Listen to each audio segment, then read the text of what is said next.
Chapter 1. The Critic in the Walls. The real estate agent had called it a handyman's dream with vintage character.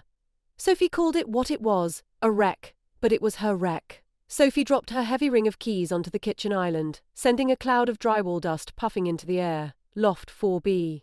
It had exposed brick 12-foot ceilings and a price tag that was suspiciously low for the city centre. The agent had mumbled something about previous tenant issues, but Sophie didn't care. She was 29, single, and finally a homeowner. First things first, she muttered, hands on her hips. That hideous wallpaper goes. She walked over to the living room wall, which was covered in a peeling mustard yellow floral pattern that looked like it belonged in a sanitarium from the 1970s. She jammed her scraper under a seam and ripped. A long strip of paper came away with a satisfying "Reip." "I actually like that wallpaper," a voice said. Sophie screamed, spun around, and brandished the paint scraper like a dagger. The room was empty. "Hello?" she called out, her heart hammering against her ribs. "Is someone there?" "Down here," the voice said. "By the window. And please put the weapon down. You look ridiculous." Sophie turned slowly toward the bay window. Sitting on the radiator, legs crossed casually, was a man. He was undeniably handsome, sharp jawline, messy dark hair, and a tailored charcoal suit that looked expensive. He was holding a book. He was also translucent. Through his left shoulder, Sophie could clearly see the street lamp flickering outside on the corner. Sophie blinked. You're see-through." The man looked down at his own hand, flexing his fingers. Observant. "I suppose that comes with the interior design territory." He looked back up, his eyes a striking, pale grey. "I'm Julian. I live here. I bought this place," Sophie stammered, backing up until her hips hit the kitchen island. "The deed is in my name. Sophie Mercer." "Yes, I saw the paperwork on the counter.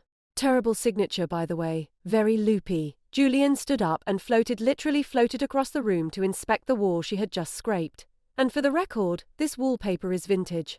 Mid-century authentic. You're going to paint it something boring, aren't you? Like eggshell or cloud white." Sophie lowered the scraper. The fear was slowly being replaced by annoyance. "I was thinking Dove Grey. And who are you? Why are you in my apartment?" "I told you. I'm Julian." He leaned against the wall, but his shoulder sank slightly into the plaster. He grimaced and straightened up. "And I'm not in your apartment, Sophie. You are in my purgatory. You're a ghost," she whispered. "I prefer spectrally challenged resident," Julian deadpanned. "Look, I don't know why I'm here. I woke up on that floor 3 months ago. I can't leave the building. I can't touch anything. And now I have to watch you destroy my favorite wall." Sophie took a deep breath. She had sunk her life savings into this place.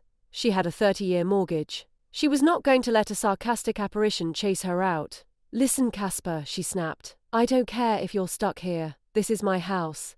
I'm painting the wall grey. If you don't like it, you can float your way into the hallway." Julian raised an eyebrow, a smirk playing on his lips. "Feisty. I like that." "Fine. Paint the wall. But if you bring in a beige sofa, I'm going to haunt you. I'll make the pipes rattle all night." "Deal," Sophie said. She turned back to the wall and ripped another strip of paper. When she looked back, Julian was gone, but the room felt colder, and she could smell the faint, distinct scent of expensive cologne and ozone. Chapter 2. The roommate phase. Living with a ghost was surprisingly mundane. Over the next 3 weeks, Sophie and Julian developed a routine. Sophie would come home from work, order Thai food, and work on renovations. Julian would hover over her shoulder, offering unsolicited commentary. "That rug is too small for the space," Julian said one Tuesday, hovering upside down from the ceiling just to annoy her. "It makes the room look disjointed." "It's a statement piece," Sophie argued, nailing a baseboard into place. "The statement is, I have bad spatial awareness," Julian countered. Despite the bickering, Sophie found herself rushing home earlier and earlier. Julian was good company. He was funny, intelligent, and oddly protective. When the boiler broke, he went down to the basement, the only time he left the apartment, and phased his head through the pipes to diagnose the leak so she wouldn't get ripped off by the plumber.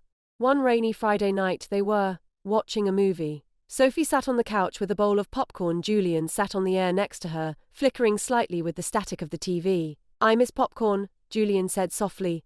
"I miss salt. I miss the way butter gets on your fingers." Sophie looked at him. For the first time, she saw the sadness beneath the sarcasm. "Do you remember anything before the loft?" Julian shook his head. "Bits and pieces. Flashes of light. The sound of screeching tires. I think I was waiting for someone. I was on a corner, looking at my watch." And then, nothing.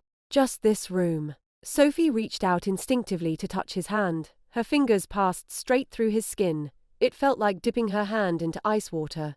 Julian looked at her hand, his expression unreadable. "You're freezing." "It's okay," Sophie whispered. "It's not," he said, his voice tight. "I want to feel that. I want to feel your hand. It's been months since I felt anything other than cold." He leaned in closer. Sophie held her breath. He hovered inches from her face, his grey eyes searching hers. The air around them dropped 10 degrees. She could feel the static electricity radiating off him, making the hair on her arms stand up. "If I were alive," Julian murmured, "I would ask you on a date. I would take you to that Italian place on 4th Street. I'd buy you wine. I wouldn't critique your rug." Sophie laughed, a wet, teary sound. "You'd still critique the rug." "Maybe," he smiled, sad and crooked. "But I'd kiss you afterwards." He leaned forward, closing the gap. Sophie closed her eyes, waiting for the cold. But just as his lips would have brushed hers, the room went black. Chapter 3. The Glitch Julian. Sophie opened her eyes. The power was out. The streetlights outside were dead, but Julian wasn't glowing like he usually did in the dark. "Julian! I'm here!" His voice sounded like it was coming from underwater. Sophie fumbled for her phone, turning on the flashlight. She swept the beam across the room. She found him by the window, but he looked wrong. He was flickering, phasing in and out of existence like a bad hologram. His edges were blurring into smoke. "What's happening?" Sophie cried, rushing to him. "I don't know," Julian gasped. He clutched his chest. "It hurts, Sophie, it hurts. It feels like I'm being pulled. Don't go," she begged, trying to grab him, but her hands grasped nothing but empty air. "I think my time is up," he whispered, his form becoming nearly invisible. "I think I'm finally dying." "No," Sophie yelled. "You can't die. You're already dead." "Am I?" Julian looked at her, his eyes wide. "Sophie, I remember something. The accident. I didn't see a light. I saw a ceiling, a white-tiled ceiling, and a beep. A constant, rhythmic beep." Sophie froze. "A heart monitor?" Julian flickered violently. "I hear a voice, a doctor. He's saying, 'No change.' He's saying, 'Prepare the paperwork.'" Sophie's brain raced. The lack of an obituary. The confusion. The fact that he was tethered to this world but not fully in it. "Julian," she said, her voice trembling with a sudden, desperate hope. "You're not dead. You're in a coma. You're projecting. You're astral projecting because your spirit is stuck between here and there. I don't know." He was fading fast. He was barely a mist now. "Think," Sophie shouted. "What is your last name? You never told me your last name." "Thorn," he gasped. "Julian! Thorn! Stay with me, Julian. Fight it." "I can't," he whispered. "It's pulling me back. Sophie, thank you. For the wall, for everything." And then, with a soft pop, he vanished. The loft was empty. Chapter 4. The hunt. Sophie didn't sleep. She sat at her laptop, her fingers flying across the keys, fueled by caffeine and panic. Julian Thorn. Architect. Chicago. There it was.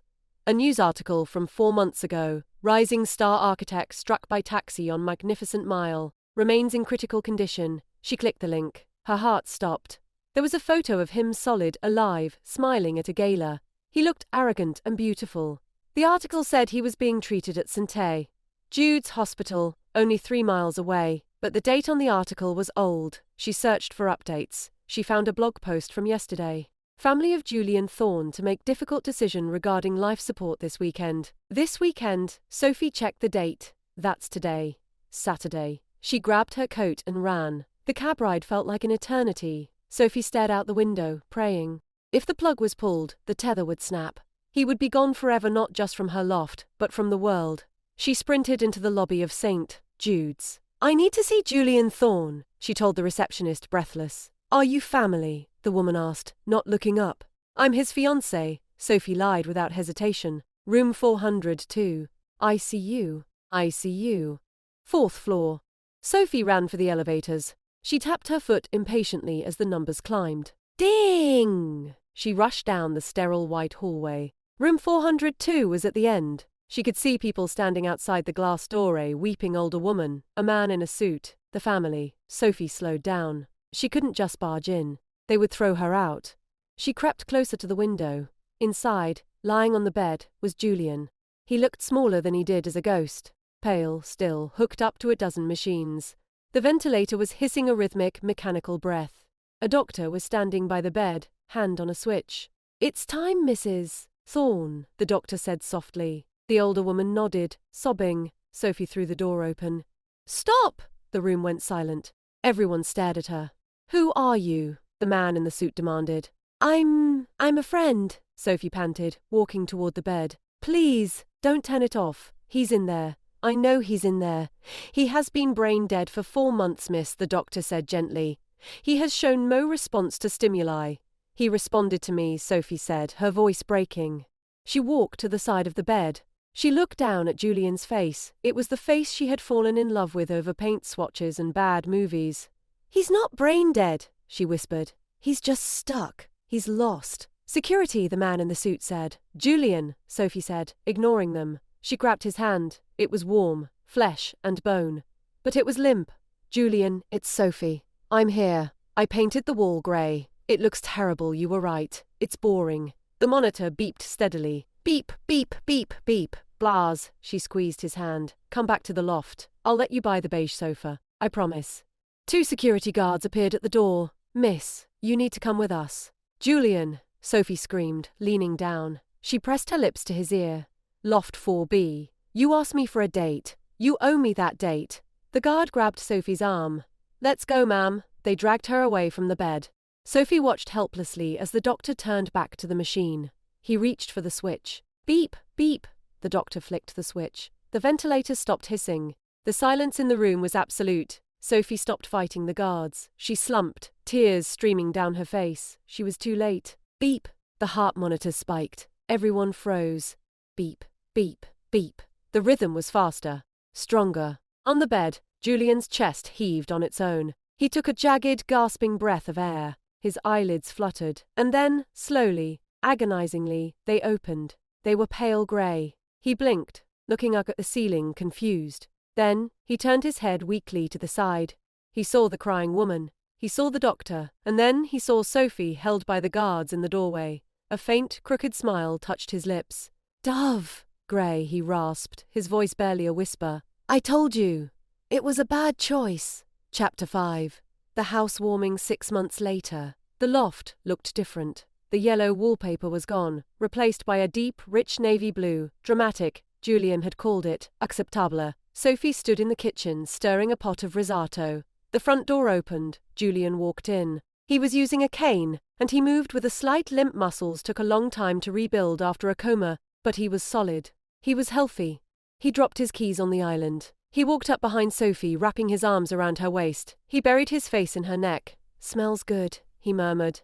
Sophie leaned back against him, closing her eyes. She loved the weight of him. She loved that she could feel his heartbeat against her back. "It needs salt," she said. "Everything needs salt," he kissed her cheek. "How was your day?"